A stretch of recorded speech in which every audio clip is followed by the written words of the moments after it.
Shabbat shalom to everybody. Hope everybody enjoyed the class that we did earlier pertaining to Chakma. All right, pertaining to Chakma. Hope everybody enjoyed that, and we'll have many more to come, Kaya. So the next new moon is going to be February 3rd to February 4th, sunset to sunset, and the next major holiday we have coming up is going to be Passover, which is going to be April 18th to April 19th, sunset to sunset is the first day, and the last day is going to be April 24th to April 25th, sunset to sunset. That's Passover. This week we're reading about coming up out of Egypt, the Exodus, which is going to be my reading is going to start with Exodus chapter 13, verse 17, all the way to Exodus chapter 14, verse 8. Okay, so I'm going to start reading now. Now, again, I'm reading from the Stone Edition Chumash. So the wording of it is a little different than King James, but it has the Hebrew, has the Targum of Onkelos, and it has the commentary by Rashi at the bottom also. So you can have several points to refer against the Hebrew translation, the English translation, if there's any discrepancy. You have three different places to look at. You have Rashi, the actual Hebrew, and then the Onkelos Targum. All right, so let's get started. Beginning with we're in Parashah Beshalach, chapter 13, verse 17 of Shemot, Shabath. Shabbat shalom, Donan. All right, it happened when Pharaoh sent out the people that Elohim did not lead them by the way of the land of the Philistines, because it was near. For Elohim said, perhaps the people will reconsider when they see a war, and they will return to Matazarium, Egypt. So Elohim turned the people toward the way of the wilderness by the Sea of Reeds. The children of Israel were armed when they went up from Egypt. Moses took the bones of Joseph with him, for he had firmly adjured the children of Yasharallah, saying, Elohim will surely remember you, and you will bring up my bones from here with you. They journeyed from Sukkoth and encamped in Etham at the edge of the wilderness. Hashem Yahweh went before them by day in a pillar of cloud to lead them by the way, and by night in a pillar of fire to give them light, so that they could travel day and night. He did not remove the pillar of cloud by day and the pillar of fire by night from before the people. Kalashra the body Yahweh, Naishawa Nashimai. All that Yahweh said, what we doing here. Chapter 14 now, continuing my aliyah, verses 1 through 8. Hashem Yahweh spoke to Mashah, saying, speaking to the Banya Yasharallah, and let them turn back and encamp by Pihah-Hiroth, between Migdol and the sea, before Baal-Zephon to Zapuan. You shall encamp opposite it by the sea. Pharaoh will say of the children of Yasharallah, they are imprisoned in the land. The wilderness has locked them in. I shall strengthen the heart of Pharaoh, and he will pursue them. And I will be glorified through Pharaoh and his entire army, Ariashan. And Egypt will know that I am Hashem Yahweh. And so they did. It was told to the king of Egypt that the people had fled, and the heart of Pharaoh and his servants became transformed regarding the people. And they said, what is this that we have done? That we have sent away Israel, Yasharallah, from serving us. He harnessed his chariot and attracted his people with him. He took 700 elite chariots and all the chariots of Egypt with officers on them all. Hashem Yahweh strengthened the heart of Pharaoh, king of Egypt, and he pursued the children of Yasharallah. And the children of Yasharallah were going out with an upraised arm, like that. See? That's where they get the black power from. Most High always said his arm stretched out, right? So that's where we get that from. So that's the end of my portion. Next portion is going to be chapter chapter 14, verse 9 through 14. All right.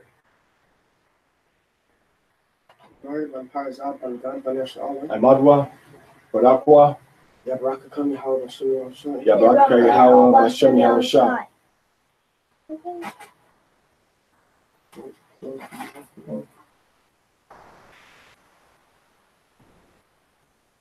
Sure, I'll help you too, man.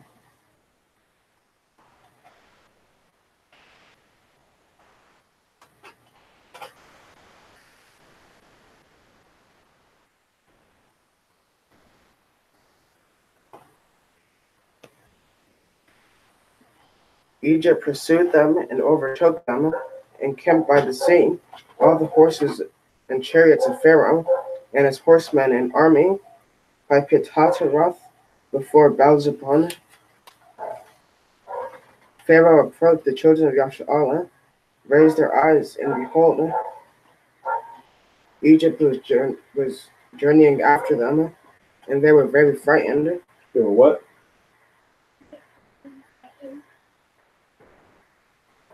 The children of Yasharallah cried out to Yahweh. They said to Moshe, "We are no graves in Egypt." Were there or we there? Were there? Mm-hmm. Were there no graves in Egypt? They took us to die in the wilderness. What is this that you have done unto us, to take us out of Egypt? Is it not the statement that we made to you in Egypt, saying, "Let us be, and we will serve Egypt"? For it is better that we should serve Egypt than we should die in the wilderness. Moshe said to the people, "Do not fear, stand fast to see the salvation of Yahweh, that he will perform for you today. For as you have seen Egypt today, you shall not see them ever again. Yahweh shall make war for you, and you shall remain silent." Oh, yeah. Parashah Parashah and God Parashah. Yabraka Kami How Bashem Yahushua. Yabraka Yahweh Bashem Yahushua.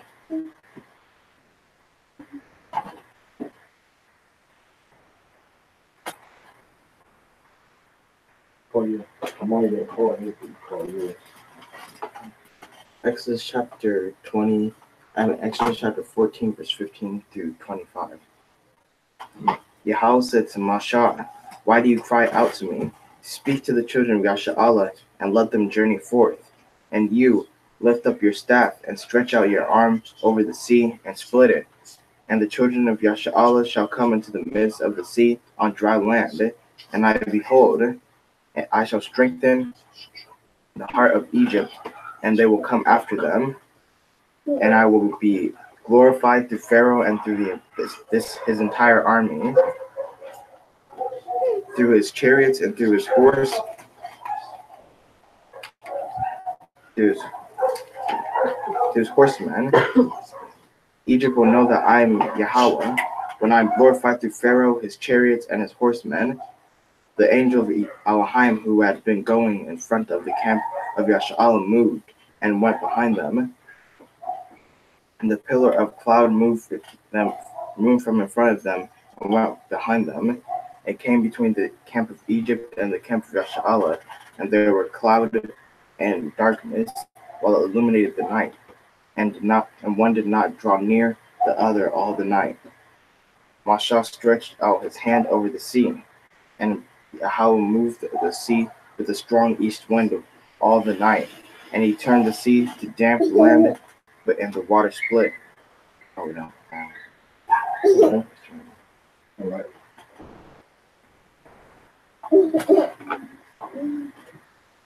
Parashah ban Zayatan ban Gad ban Yasharallah. Amadwa, Barak, Yabarak kam Yahweh Bashem Hamashat Yahweh Shah.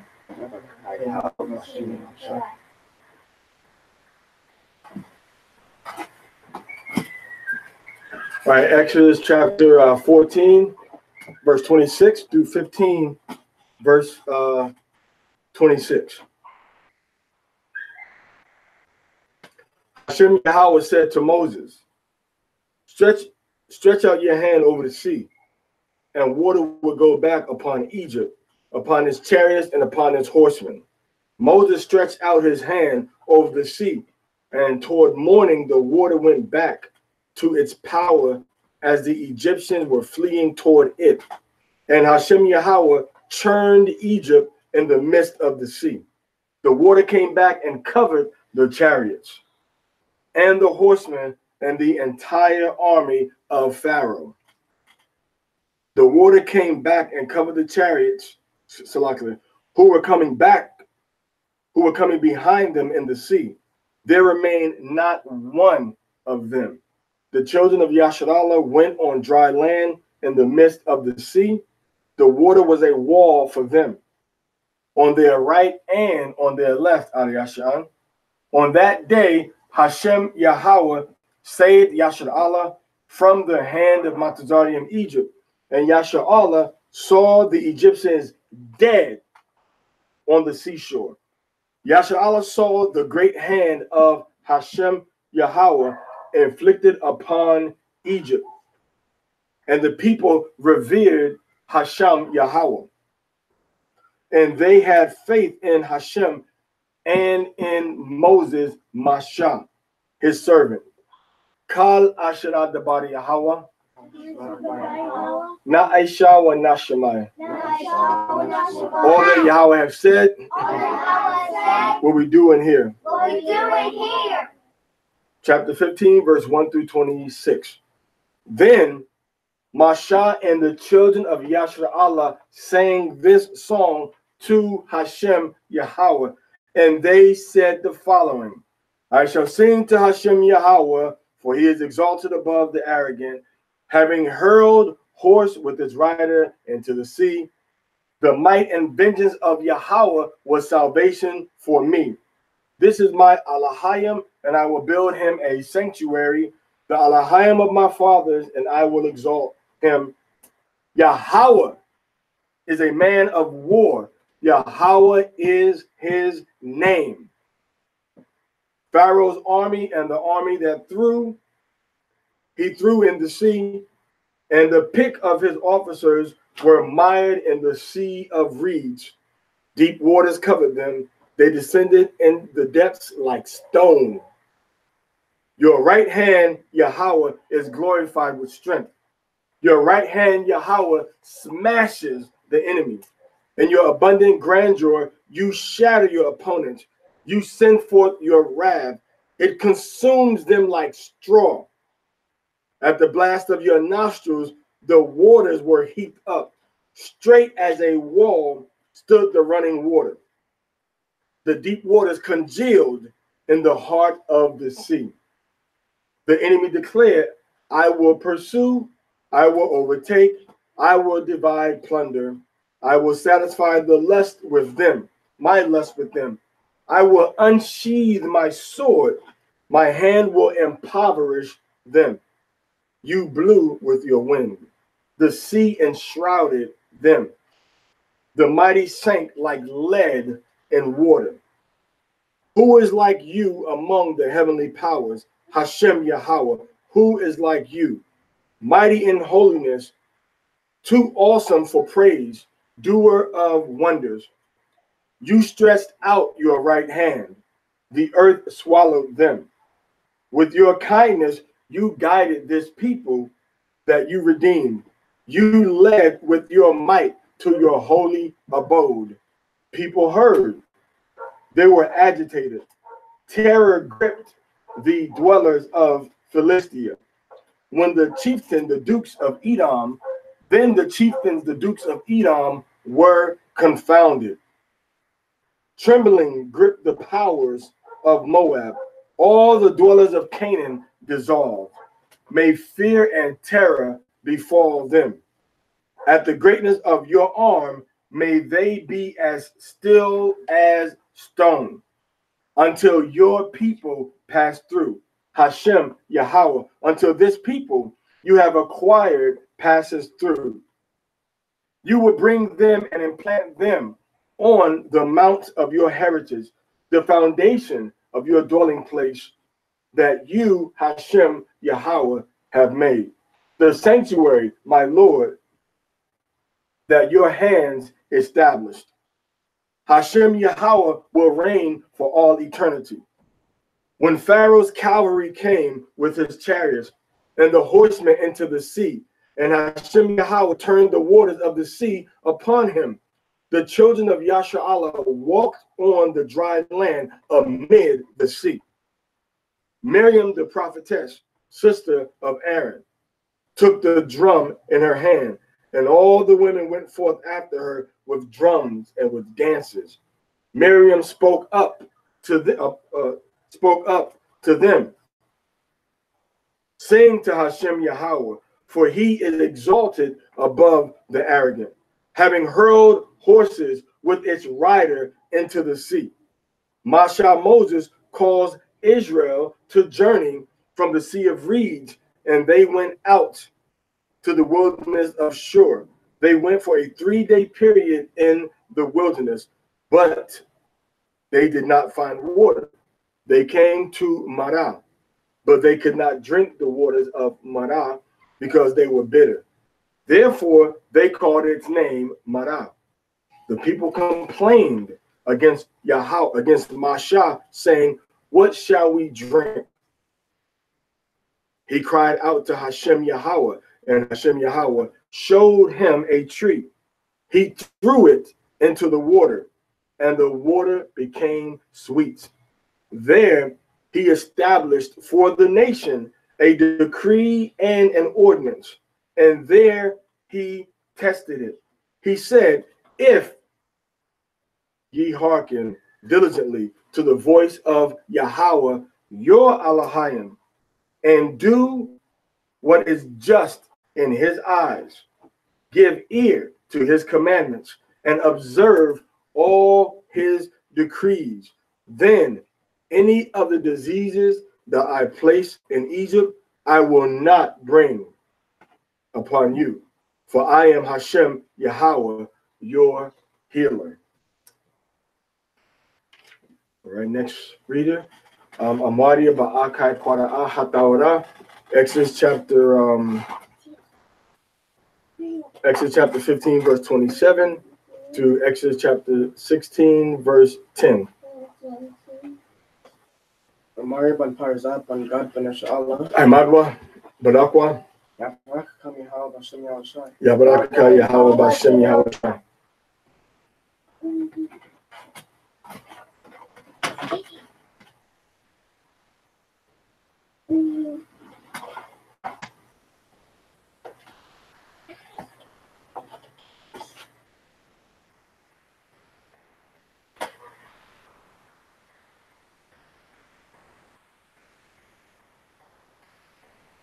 Exodus chapter 15, verse 27 to Exodus chapter 16, verse 10. They arrived at Elim, where there was 12 springs of water and 70 date palms. They encamped there by the water. Kalshvad bar Hawa. Kalashad Bar Yahweh. Nashal and Ashma. All said. All the Yahweh said, What are we doing here? what we do and hear. They journeyed from Elim, and the entire assembly of the children of Yashar'Allah arrived at the wilderness of Sin, which is between Elim and Sinai, on the 15th day of the second month from their departure from the land of Egypt. The entire assembly of the children of Yashar'Allah complained against Masha and Ahran in the wilderness. The children of Yashar'Allah said to them, if only we had died by the hand of Yahweh in the land of Egypt, as we sat by the pot of meat, and when we ate bread, just Saturday, but you have taken us. Satiety. Satiety. Like satiate, that could be full of something. like satiety, like satiate, like insatiable. Like a wicked praise song. For you have taken us out of this wilderness to kill this entire congregation by famine.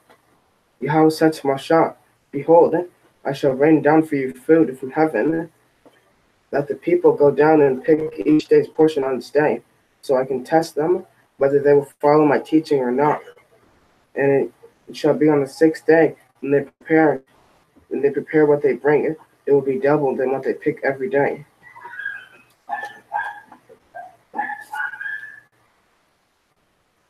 Moshe and Aharon said to all the children of Yashar'Allah, in the evening you shall know that Yahweh took you out of the land of Egypt, and in the morning you will see the glory of Yahweh, that he has heard your complaints against Yahweh.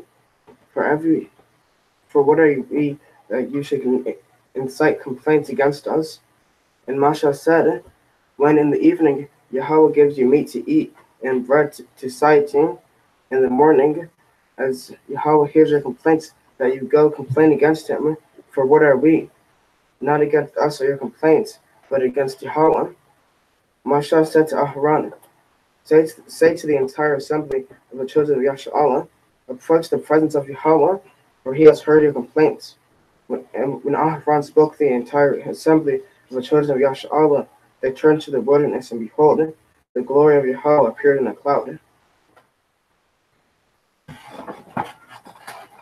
Parashah Parashah Gad Yasha'Allah. Yabarka Kami How Bashem Yashai. Yabarka Yahweh Bashem Yashai.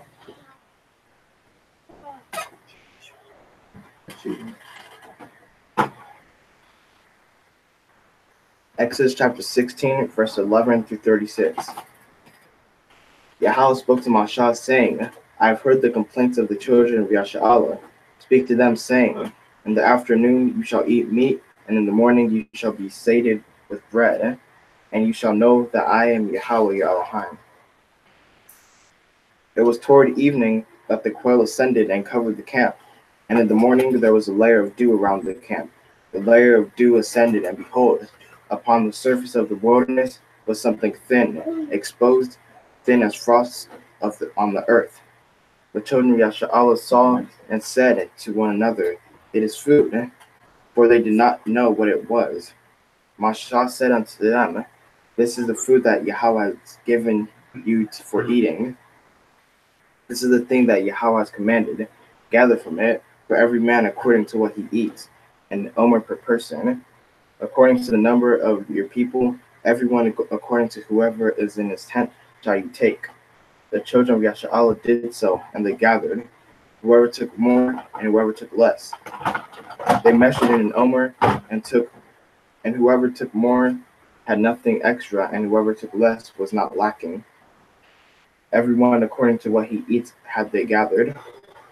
Moshe said to them, no man may leave over from it until morning, but they did not obey Moshe, and the people left over from it until morning, and it became infested with worms, and it stank.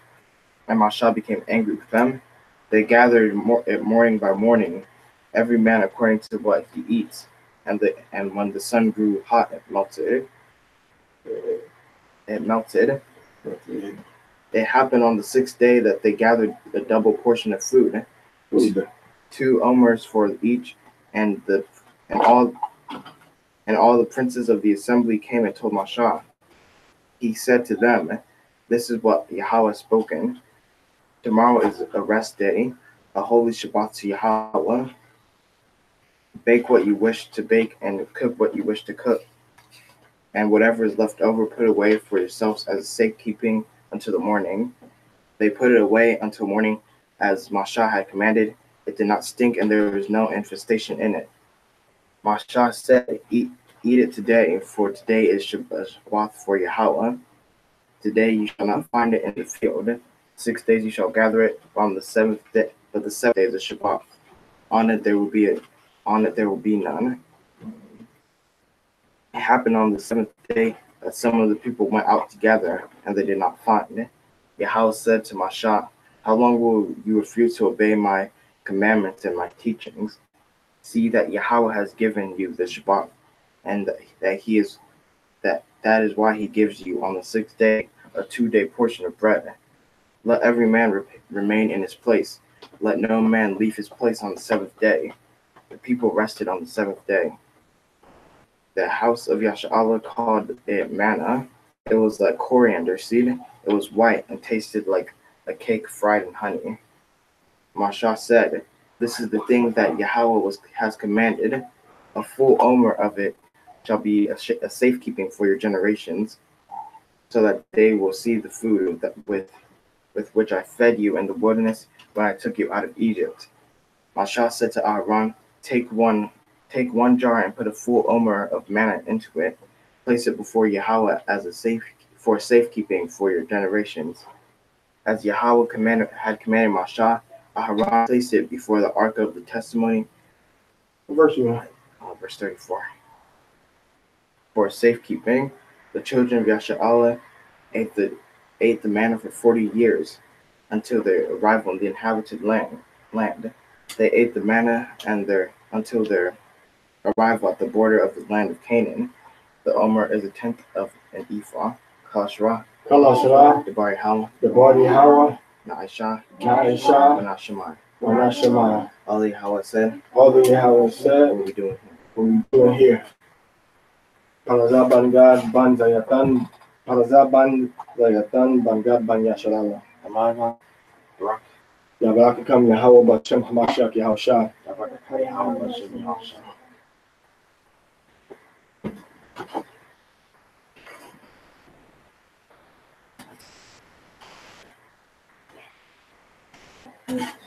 Shamwat Shemot, chapter 17, verses 1 through 16.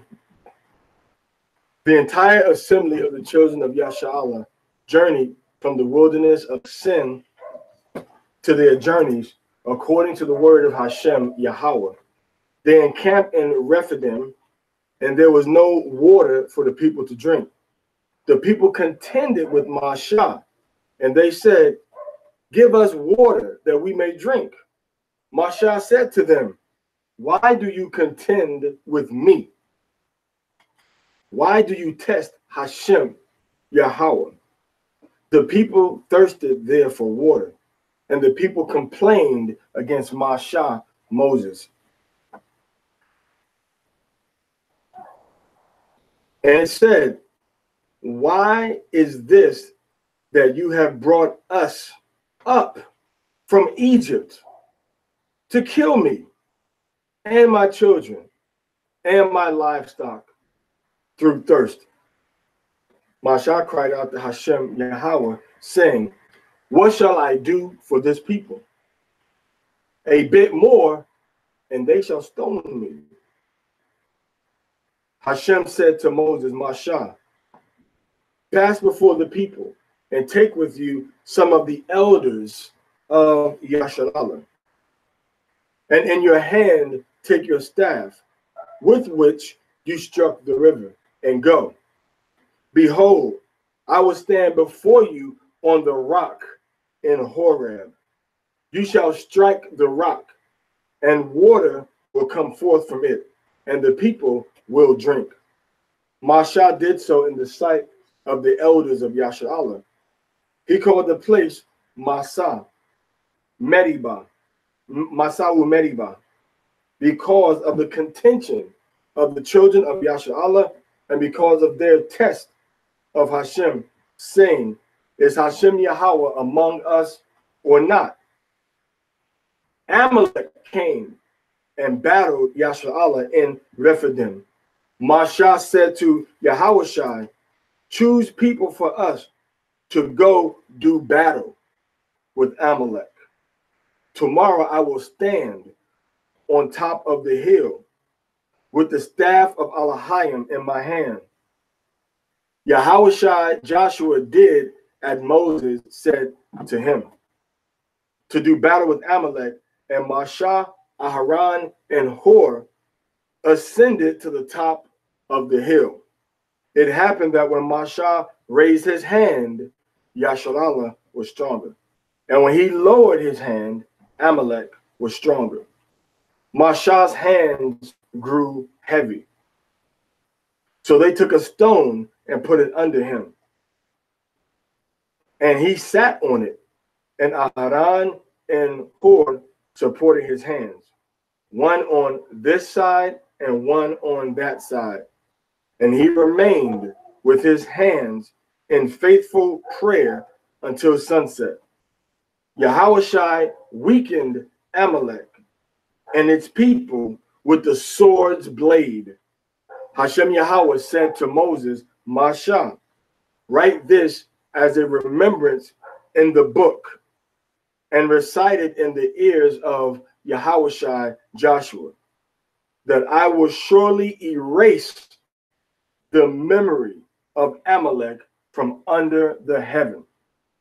Mashah Moses made an altar and called its name Hashem Yahweh is my miracle. And he said, for the hand is on the throne of Elohim. Hashem Yahweh maintains a war against Amalek from generation to generation.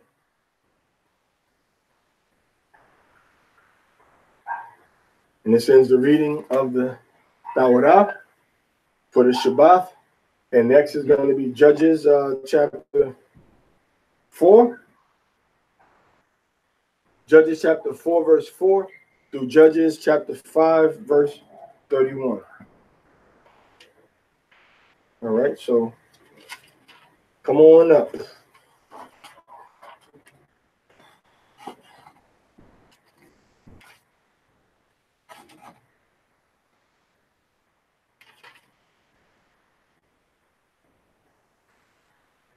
Mario ban Parashah ban God ban Beshalach. Amadwa, Barakwa, Yabrak kami Yahweh Hashem Yahushai. Yabalaka Yahweh Bashem Yahushai. Okay,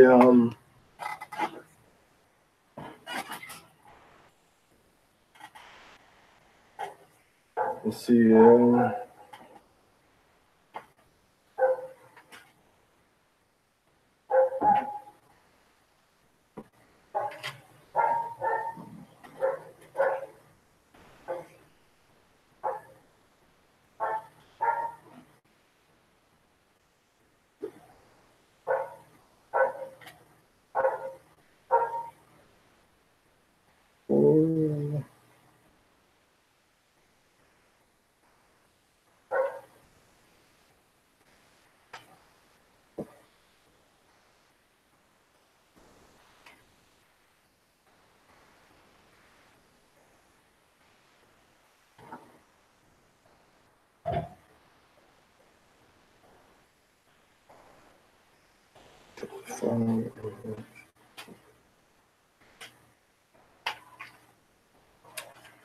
Okay, so 5-4.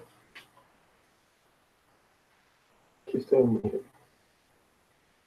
4-4, 5-3-1.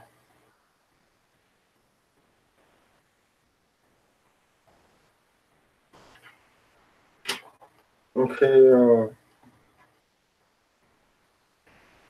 just go ahead and read to go ahead and read all the rest of 4, and then the 17, 18 verses, and then you come back and read the 31 verses in 5, and then I'll read the last portion in the Matthew 14. So just read 4, and then you read 5, and I'll finish it up.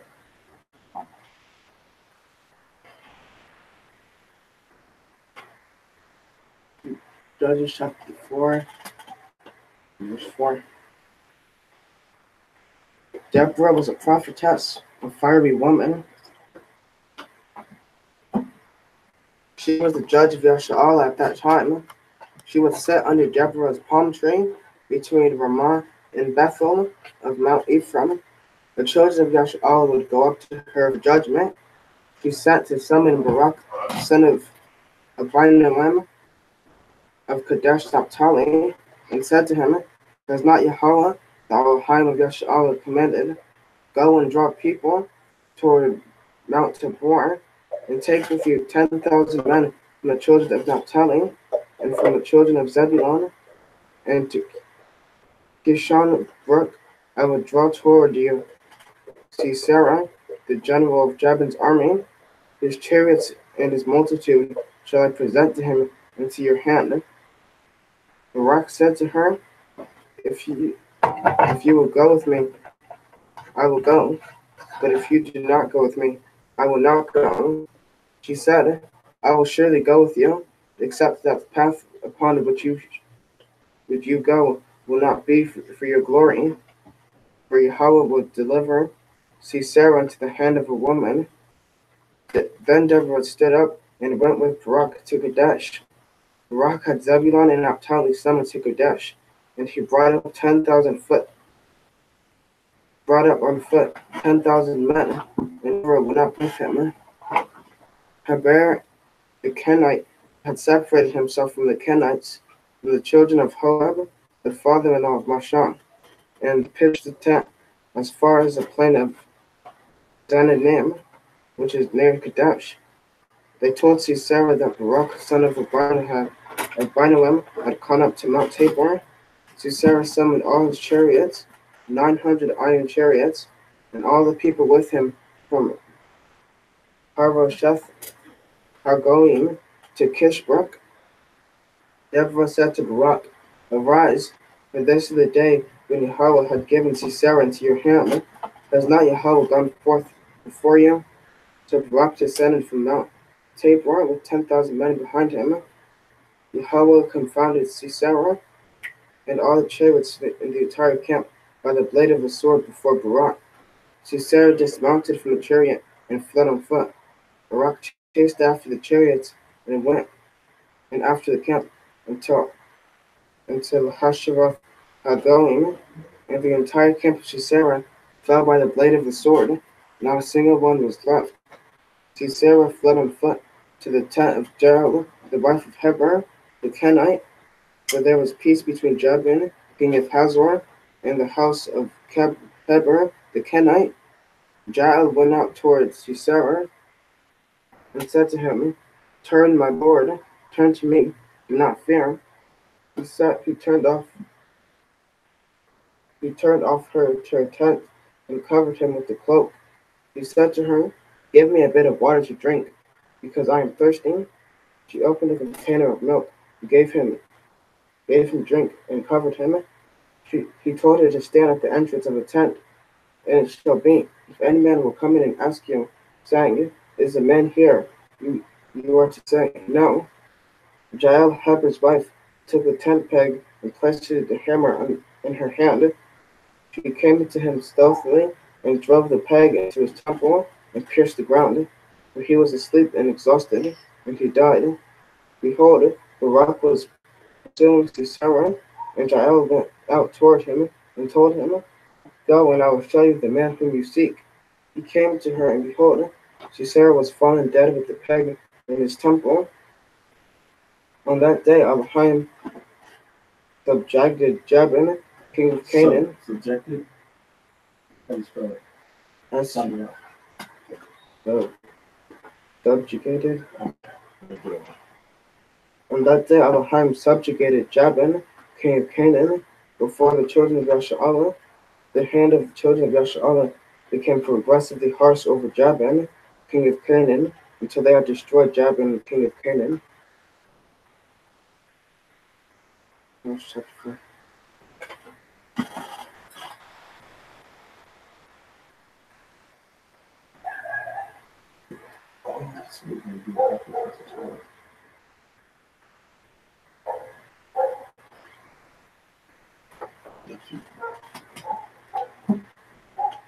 Judges chapter 5. On that day, Deborah and Barak son of Abinoam sang, saying, Whether Elohim wreaks vengeance against Yasha'Allah, or the people dedicate themselves to him, bless Yahweh. Hear, O kings, give ear, O princes. I to Yahweh shall I sing. I shall sing praise to Yahweh, Elohim of Yasha'Allah. Yahweh, as you left Seir, as you strode from the field of Edom. The earth quaked, and even the heavens trickled. Even the clouds dripped water. The mountains trembled before Yahweh. This was Sinai before Yahweh, the Elohim of Yasha'Allah. And the days of Shamgar, son of Anath, and the days of Jael, road travel ceased, and those who traveled paths went by out of the way roads. They ceased living in unwalled towns of Yasha'Allah. They ceased until I, Deborah, arose. I arose as a mother in Yasha'Allah. When Yasha'Allah chose new gods, war came to its gates. Was even a shield or a spear seen among 40,000 in Yasha'Allah? My heart is with the lawgivers of Yasha'Allah, who are dedicated to the people, saying, bless Yahweh, the wealthy riders of white asses, those who sit in judgment, and those who walk the roads. Tell of Elohim's salvation. Instead of the whistling sound of arrows among the water drawers, they will recount the charities of Yahweh, the charities to his open cities and Yasha'Allah. Then the people of Yahweh will descend again to the gates. Awake, awake, O Deborah, awake, awake, utter a song, stand up, O Barak, capture your prisoners, O son of Abinoam. Then the survivor will dominate the mightiest of the people. Yahweh has given me domination over the strong ones, from Ephraim, whose root is in Joshua, the conqueror of Amalek. After you came, Saul of Benjamin with your peoples, from Machir descended lawgivers, and from Zebulun, those who multiplied the scribal quill. The leaders of Issachar were with Deborah, and Issachar was like Barak. Into the valley he was set on foot, but the withdrawal of Reuben requires great heartfelt contemplation. Why did you remain sitting between the boundary lines to hear the bleatings of the flocks? The withdrawal of Reuben requires a great heartfelt investigation. Gilead remained dwelling across the Jordan, and Dan, why did he gather his valuables onto ships? But Asher lived at the seashore and had to remain by his undefended cities. Zebulun is a people that risked its life as far as death, and so is Naphtali on the heights of the battlefield. King came and fought with Sisera. Then the kings of Canaan fought from Tanakh unto the waters of Megiddo, without accepting monetary gain.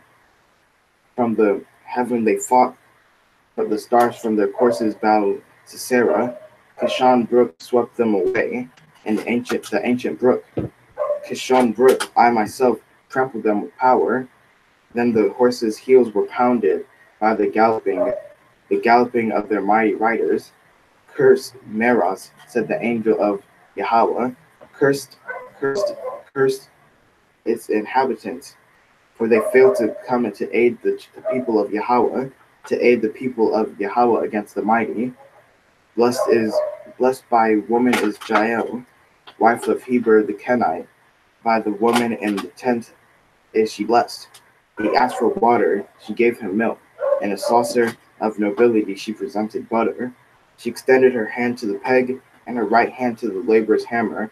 She smashed Sisera, severed his head, smashed and pierced his temple. Between her legs he knelt, toppled, lay between her legs he knelt and fell. Where he knelt, there he fell vanquished. Through the window Sisera's mother appeared and whimpered through the window. Why has his chariot delayed its coming? Why are the hoofbeats of his chariot so late? The wisest of her ladies answer her, and she too gives herself responses. Are they not finding and dividing loot, a virgin or two for every man, booty of colored garments for Sisera, booty of colored embroidery, doubly embroidered garments for the neck of all the looters? So may all your enemies be destroyed, Yahweh, and let those who love him be like the fully rising sun. And the land was quiet for 40 years.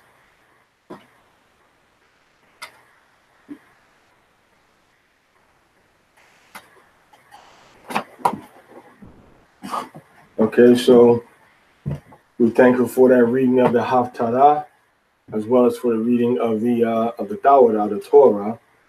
And now we move on to the final reading, Brit Kadesh, the Life of Yahushua books, from Matthew chapter 14, verse 22 to 33.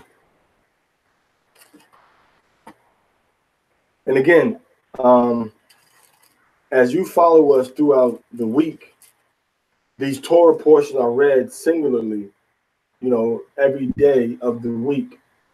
And the Parashah, is discussed and explained throughout the week of the Torah.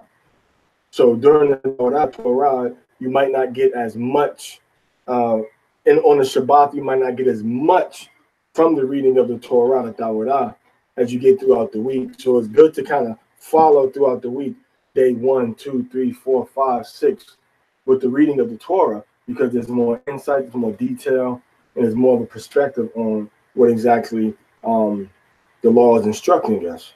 Okay, so in the Brit Kadesh is going to be Matthew chapter 14, verse 22 through 33. And straightway Yahushua constrained his disciples to get into a ship and to go before him on the other side, while he sent the multitudes away. And when he had sent the multitudes away, he went up into a mountain apart to pray. And when the evening was come, he was there alone. But the ship was now in the midst of the sea, tossed with waves, for the wind was contrary. And in the fourth watch of the night, Yahushua went unto them, walking on the sea. And when the disciples saw him walking on the sea, they were troubled, saying, "It is a spirit." And they cried out for fear. But straightway Yahushua spake unto them, saying, "Be of good courage. It is I. Be not afraid." And Peter answered him and said, "Adonai, Lord, if it be thou, bid me come unto thee on the water." And he said, "Come." And when Peter was come down out of the ship, he walked on the water to go to Yahushua. But when he saw the wind boisterous, he was afraid. And beginning to sink, he cried, saying, "Lord, Adonai, save me." And immediately Yahushua stretched forth his hand and caught him and said unto him, "O thou of little faith, wherefore didst thou doubt?" And when they were come into the ship, the wind ceased. Then they that were in the ship came and worshiped him, saying, "Of a truth, thou art the Son of Yahweh." Okay, so that's the Torah portion reading, as well as the from the books after the life, during and after the life of Yahushua, and the books from the reading from the Haftarah on the prophets, and the other books that have the same theme.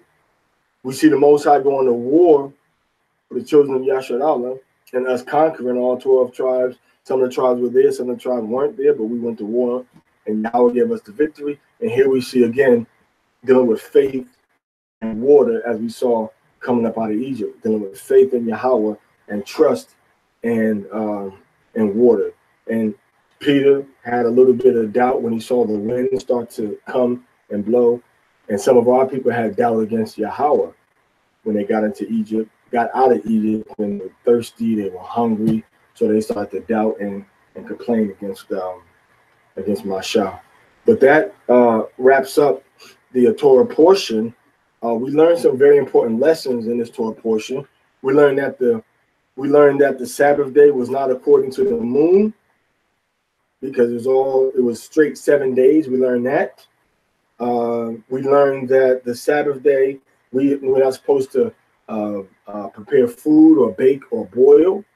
All right. We learned that in the 13th chapter, we learn about the beginning of the month starts when the month of spring comes, with the little lambs start to get born again, start to get birthed. All right, around that time period. And then we also see that the first constellation deals with the ram. Also, we see we went to war in the last part of the chapter that we read in chapter 17, and we saw we went to war with the Gentiles again. And we read in Judges chapter 4 and in Judges chapter 5, and Yahweh always has our back. All right. So we also understood and read that the Most High was going to bring destruction upon the Gentiles for what they did to us in Egypt. And when they came with us after us with their armies, the Most High destroyed them. So all enemies of Yahshua Allah, of the children of Israel, will be vanquished, past, present, and future. As a matter of fact, Yahweh said that all of our adversaries are going to go into captivity. And that's why they had to go about and create their own religions, because there's nothing but captivity and slavery as a reward for them for what they've done against the children of Yahweh. They're going in captivity. They're going into slavery. And Yahweh has already declared that, and there's nothing they can do to avoid it. And they don't want to submit to us. They don't want to submit to Yahweh. So what did they do? They created Islam. They created Catholicism. They pushed Catholicism, I should say. They created Buddhism and Hinduism because those things do not address the justice that we deserve. They don't address the justice, the righteousness, the punishment that Yahweh will put upon our enemies. And his judgment is true, and his judgment is righteous. And just as he destroyed the Egyptians in the ancient world, that same way he's going to destroy our enemies. We see it also, it talks about the Sea of Reeds as opposed to the Red Sea, all right, which was and that's another thing about the book of Enoch. The book of Enoch translated the Red Sea. There's no way Enoch would have said, the Red Sea. Number one, there was no Red Sea. All right. Number two, that body of water was never called the Red Sea. It was called the Sea of Reeds. So when we look at it in the Hebrew, it says Reed Sea. And we translate it from the Hebrew into the English, they left out an E, and they said the Sea Red, or the Red Sea, as opposed to the Reed Sea. And I guess the book of Enoch being translated so many thousands of years beforehand, I guess they made the same mistake, right? I guess during the time of Enoch, before there was any such thing as Egypt, right? Before there was any such thing as Egypt, before there even existed Ham, Shem, and Japheth, I guess they called that body of water by the same name, right? I guess they called the body of water by the same name. And I guess the translators also translated it the wrong way into the book of Enoch, right, Shekata? Honest mistake, right? It's not that they wrote it after the Bible was finished and translated. It's just that it has the same two mistakes that the Hebrew and English translations have that was supposedly written centuries after the book of Enoch. We're talking about a book that was supposedly written before Noah was born, right? But yet it has the same mistakes as the Masoretic text has, all right, which was written, more than 3,000 years after Noah, right? So after Enoch, rather. So yeah, and that's why I always say, that the book of Enoch is fraudulent. All right. So the Hebrew translation says the Sea of Reeds. All right. So they came through the Sea of Reeds. Yahweh, the wall was up. We sang a song to Yahweh about that. And the Most High destroyed our enemies. I mean, that's the theme that we see throughout the book of this Beshalach, this Parashah. He destroyed our enemies, made us a wall Now we also see that Yahweh made the waters like a wall. We also see that Yahweh is a masculine form. He's a man of war. All right.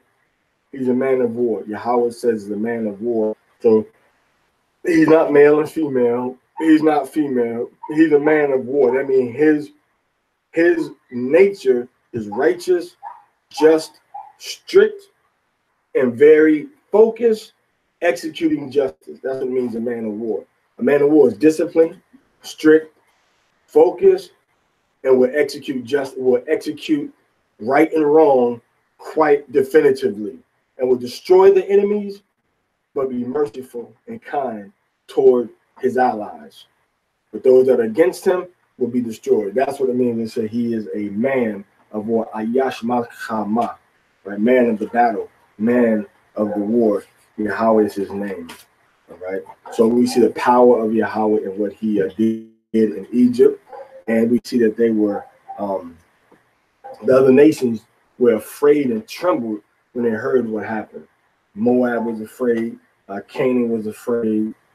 Philistia was afraid. Moab was afraid. All of the nations were afraid when Yahweh did what he did, right, in the at the Sea of Reeds, the Red Sea. So Miriam is called a like a hand drum. All right. It's called a pan drum also. It's a big circular drum. Probably can be as big as wide as my chest is. All right. And then it has like a tight skin over top of it. So that's what they were playing. And it, of course, evolved into another instrument that our people like to play when they're singing songs about the Most High, which is the tambourine.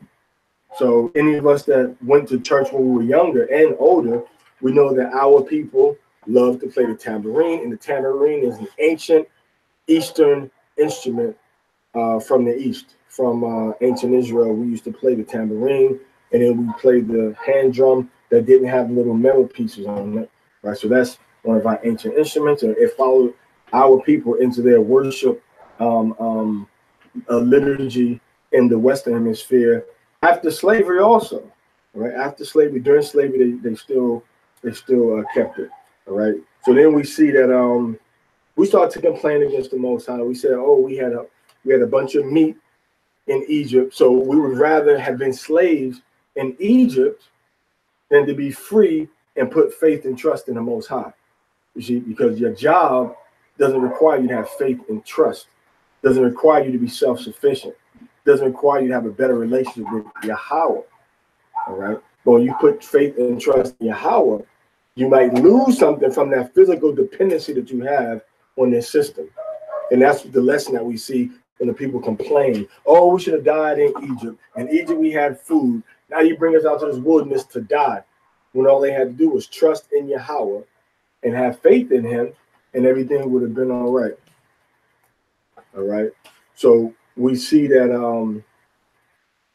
the Most High, he gave us the food, double portion on the 6th day. And he said, whatever you're going to bake and whatever you're going to boil, go ahead and bake it and go ahead and boil it. Because on the 7th day, you're not supposed to be doing any baking or any boiling. Have the food already made up. So whatever baking and boiling needs to happen, make the baking and boiling happen. So on the Shabath day, we're not supposed to do any baking or any boiling of any of our food. We can make a sandwich or cut an apple or even, pick a pecan, things of that nature, but we can't get into cooking and baking and broiling and boiling and microwaving and using solar ovens and things of that nature on a holy day. How do you call it? Pressure cookers or crock pots or roasters and things of that nature. We can't use those things on the Shabbat. All right. Now, I think I won't go there right now. So that's something that we see happening with the children of Yasha'Allah. And then the manna was put in the Ark of the Covenant. Even though the Ark was not created yet, we see the Most High alluding to the fact that it's going to be created. And we put a manna on inside of it, omer, inside of a vessel, so that we would know what we ate in the land of Egypt, in the wilderness for those 40 years. We journeyed from the wilderness of sin and we kept moving forward, and we got to Rephidim, and from Rephidim, that's when we started to complain again about, food. And that's the main thing our people always complain about. I'm hungry. What y'all got to eat? What's up in here to eat? Is there gonna be food there? Our people are that same way, even to this day. One thing also that we want to try to point out is the fact that we dwelt in, the scripture says that we went back to our tents, right, which is ahal in the Hebrew. So ahal is different than the sakwath. The sakwath were the boots that we made that had a support and they had a cover. And that's what the word sakwath means. It means sa is the support, as we can see right here. It means support, and then the letter right here, kap, is a palm that means to cover. So a covered support. All right, that's the root word. That's the root letters. So it's like 4 corners, or maybe even 3 corners, or 3 edges, and then we put a roof over top of that with palm leaves and branches and things of that nature. And then, or even we can use banana leaves sometimes too, but palm leaves over top of it, and it will shade us from the sun. So those are the boots, which is totally different than a tent. So the Feast of Tabernacle is not about you sleeping in a tent during 7 days. The Feast of Tabernacle is about you making a covered structure like you see in the fields for animals or sheep or goat, to protect them from the sun in the heat of the day, and you dwelling in a structure like that. Now, and also, if you want to sleep outside in your tent, you're free to do that, but the tent is not the requirement. The structure to dwell in, or the structures that we build, the sakwath, that's the requirement. Okay, so we want to go over that real quick. So we fought against Amalek. Amalek is basically the rulership of the Gentile Edomite world, from Alexander all the way back to Philip of Macedonia, to Julius Caesar, to Augustus Caesar, to Trump, to George Bush, to Dick Cheney, to Queen Elizabeth, to Ferdinand and Isabella. All these people make up the ruling family, which are the Amalekites, which a lot of them rather, converted unto the world's most powerful spiritual path, which is understanding and trying to operate in the Torah. They try to use it as a power source, but they keep us near them. That's why you have Crown Heights, and beside that you have Bed-Stuy, which our people used to be up and down Bed-Stuy. In Cleveland, you have Shaker Heights. All right, you have Shaker Heights, right, around by Shaker Heights, Chagrin Boulevard over there, and then you have Kinsman, all right in the hood in Kinsman.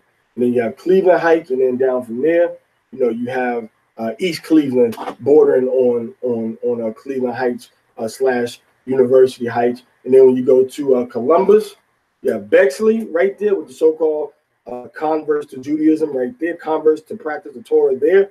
Then right beside there, you have Livingston and Main Street, all right, and then you have Broad Street with the kind of like the hood right on the border where these areas are, where the so-called white man who calls himself a Jew decided to live. We usually live in that same vicinity. So that's who Amalek is, all right? So the Most High says he's going to wipe the memory of Amalek from under the heaven. So when we see the Most High saying that there shall not be any remaining of the house of Esau, Naida, when he says none will be remaining of the house of Esau, that's really going into Amalek, is that main house of Esau.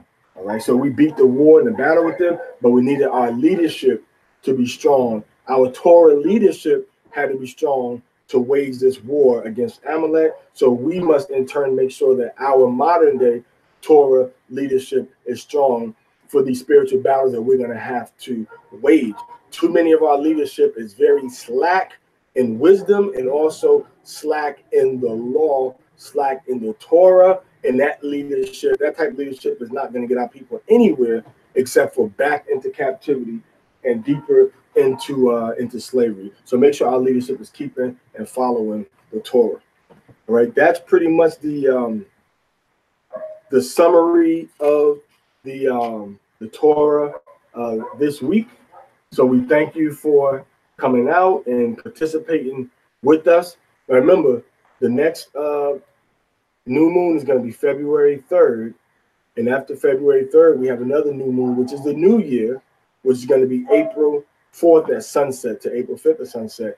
And the first day of Passover, Feast of Unleavened Bread, is April 18th to April 19th, sunset to sunset. And the last day, Ariyasha'an, of the Feast of Unleavened Bread Passover is going to be what? April 24th to April 25th. All right, so we thank you, all right, you and your cousin and your mom too. All right, so we thank y'all for coming out to deal with this righteous law and commandments of Yahweh on this holy day of the Shabath. And what time is it? And it looks like it's about to be over for us. It's about 6 o'clock now here. So Shabbat for us is going to be over around 6:35 or 6:37. All right, so we're closing. We're going into the end of the Shabbat. And if you're on the West Coast, just look outside and we see the sun go down. And the bottom of the horizon is the same color as the top of the horizon. That's when you know that you're in a new day now. That's the evening of the light. And once that light is even, you also look on the left, or you also look on the west and on the east and see that same shade of blackness on black side, shades of blackness. I think that's a group back in the day, Shades of Blackness. That was a group, Shades of Blackness. It's a music group back in the day. They used to sing songs or something. All right. All right, so we thank you all. So may Yahweh be with you in the name of Yahweh Shai Hamashiach. All right, this is your brother. All right, your brothers, servants of Yahweh Shai Hamashiach, and servants of our King, whom we await, King David, who's going to be our prince and our leader in the wilderness. So we await him. Before the coming of Yahweh Shai, he will come and lead us into the wilderness and prepare our hearts, souls, and minds for covenant with Yahweh once again. All right, so Shalom Lakam. May Yahweh be with you in the name of Yahweh Shai Hamashiach. Yeah, Reyes Wayne, man. Me and you. Hallelujah. Your mama and your cousin too. All right, hallelujah. So went to the mall the other day, heard a call from the other way that this came from. All right, so all praise to Yahweh B'Shem HaMashiach Yahweh Shai. Shabbat Shalom for us, still Shabbat for us, and I hope everybody east of the Mexican Pacific coast, east of the West Coast, hope everybody east of the West Coast had a beautiful Shabbat in the name of Yahweh B'Shem HaMashiach Yahweh Shai. Shalom Lakam. Shema Yasha Allah Yahweh Allah Hayana Yahweh